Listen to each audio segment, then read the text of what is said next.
Reddit. When has something you've always done just in case paid off? Took pictures of a job I did. The client was an asshole, and I was pretty sure he would try to fuck me over. Later in the day, I got a call from my office asking about the job. Sure enough, the client called my boss and claimed that I did not do the job and had photo evidence.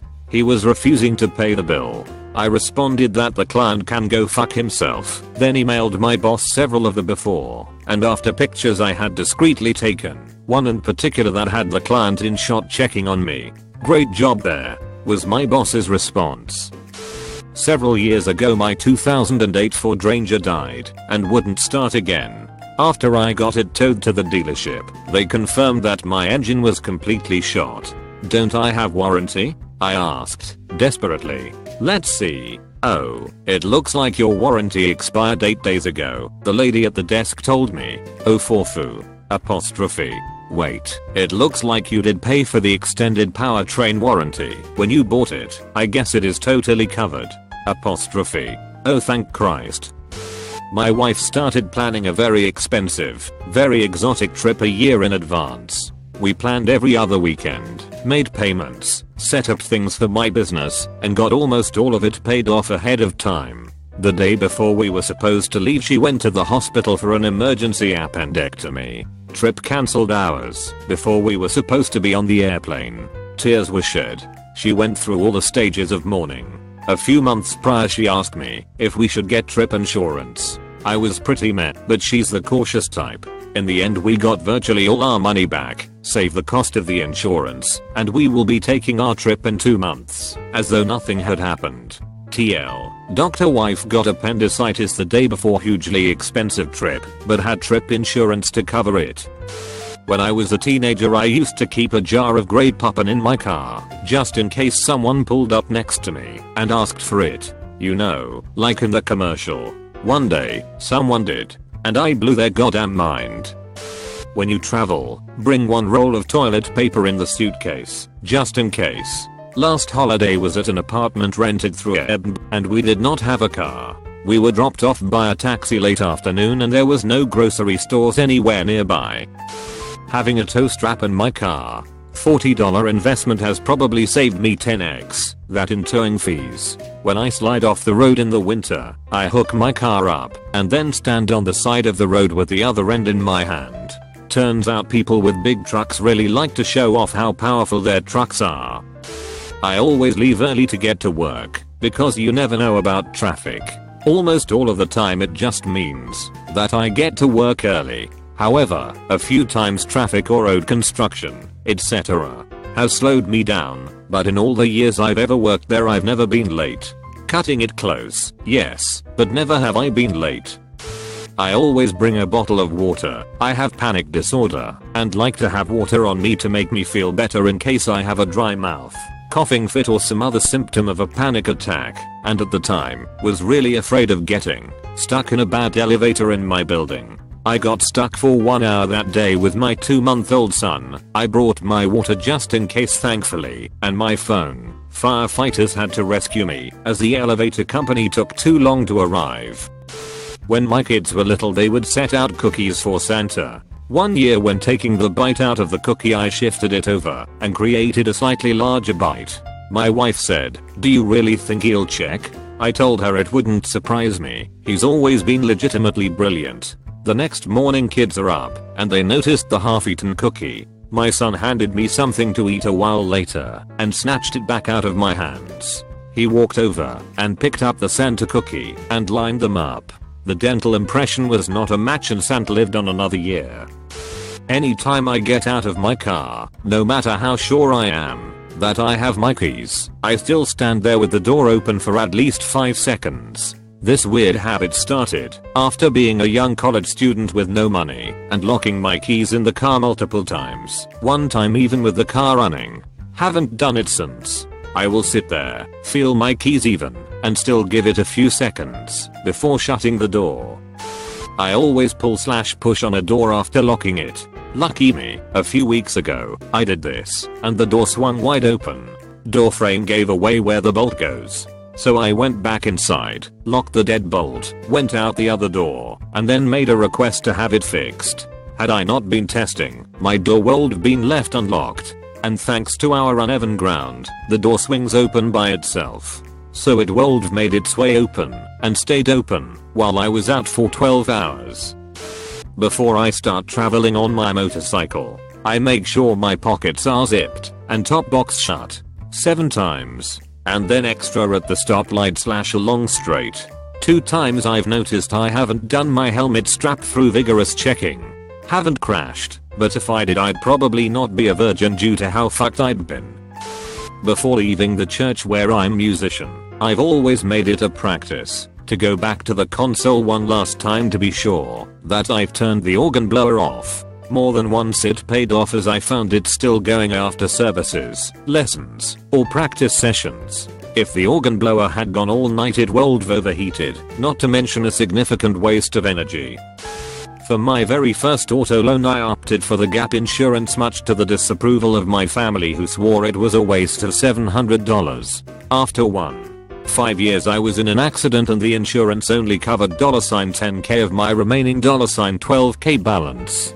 That $700 saved me over $1k. And I didn't have to do anything at all after the accident either. It was all automatic.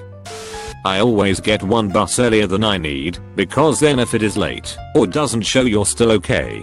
One day I got to work to find my colleagues panicking, because my dad had called, he couldn't get hold of me, off button on my phone had been caught, and was worried, because he'd seen that a bus on my route at about the time I'd be traveling, had been smashed into by a lorry at a crossroads. If I got the bus I needed, I would have been on it. As it was, I was already in the city by the time the accident happened, and was calmly having a coffee as chaos was developing around me. I keep a spare door key underneath my car. It's stuck to the bottom with a pretty powerful magnet and you'd have to know where to look to find it, so no worries of burglars. This is in case I lock myself out of my car with the keys inside. It actually hasn't happened to me yet, but one day I was like 18 and was left alone for a week with my dachshund.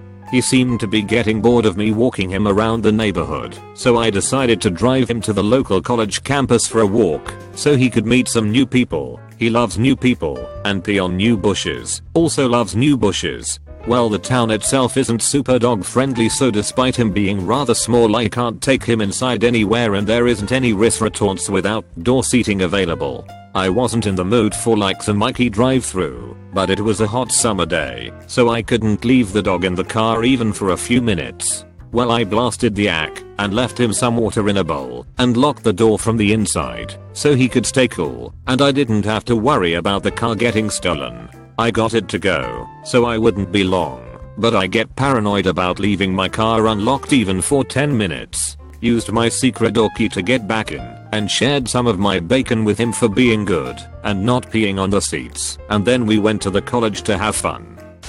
Look both ways when crossing a street, even though it is a one-way. When I was kid my dad and I were leaving our house, which was on a one-way street.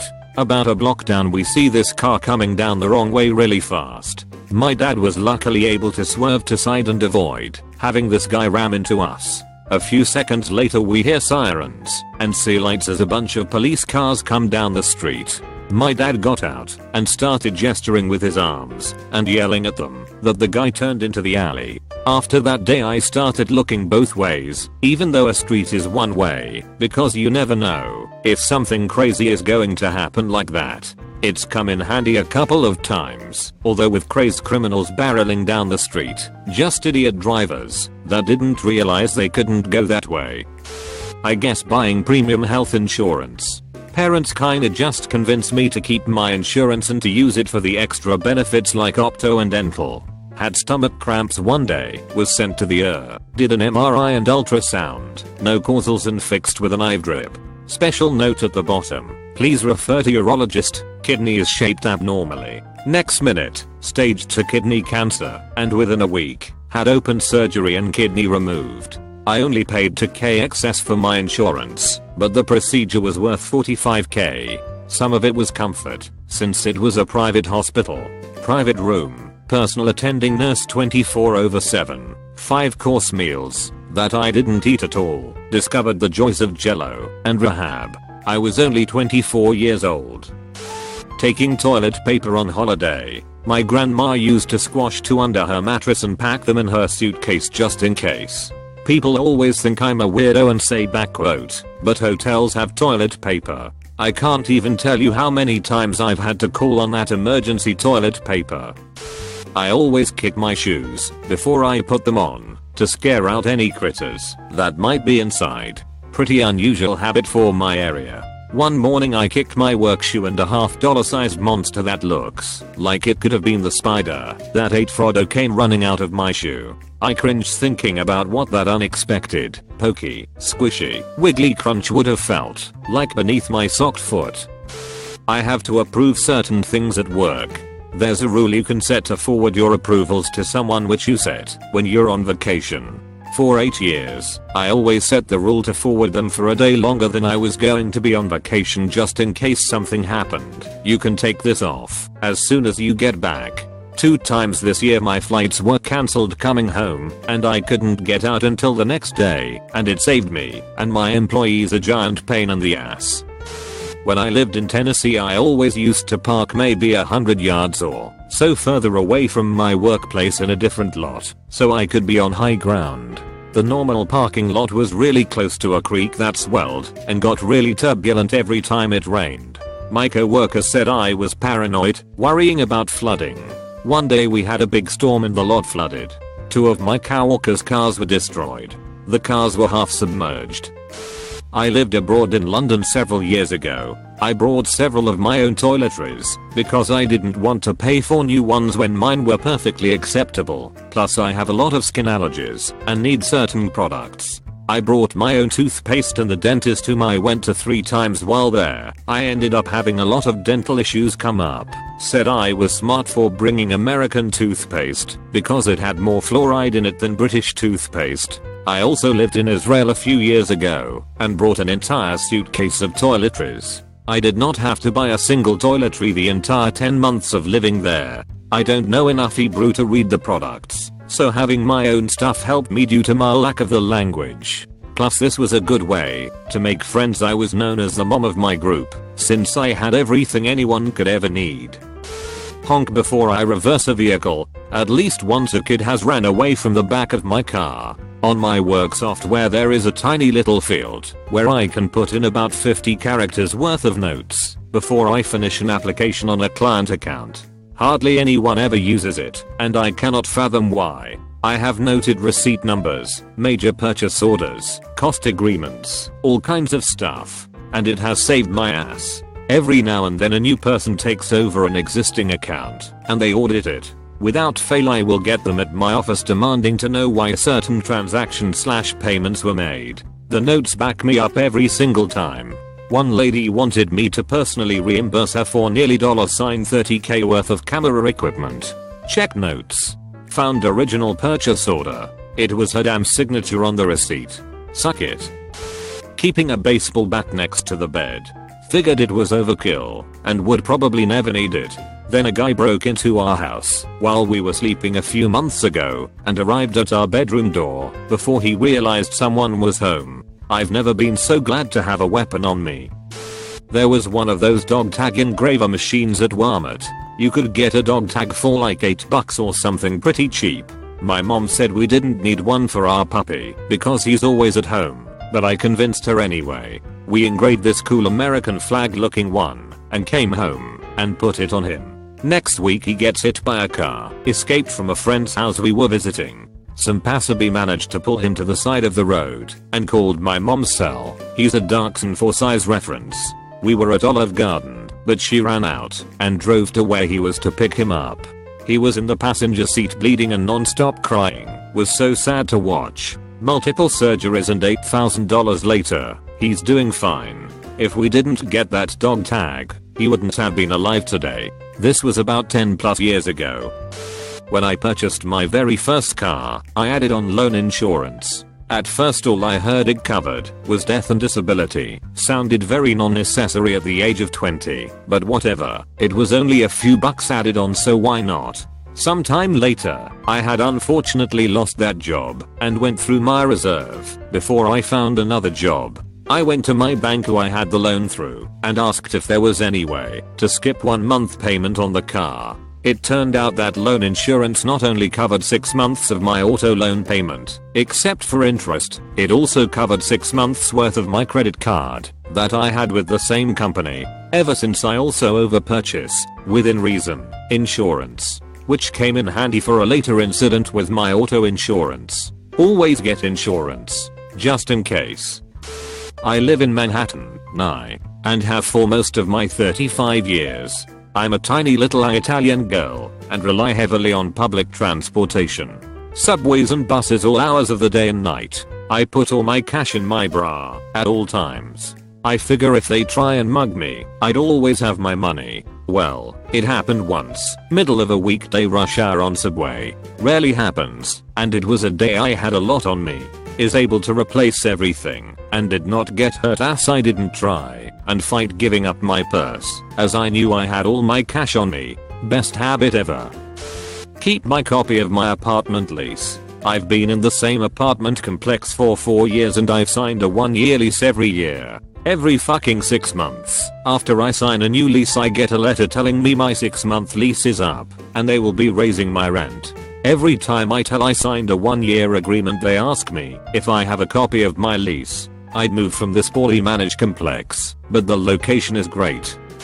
I always lock my car with the fob key and listen for the beep. The one time I didn't listen for it was in a Six Flags parking lot. I went through the whole day with friends, had a blast, and came back to my car to find out that I left my door open. My car had also gotten robbed of about $400 worth of items. For most newer model cars, they won't lock if all the doors aren't closed and therefore won't make any noise when you lock it with the remote. It's a really small thing to do every time you lock your car, but it can really save you from all sorts of trouble.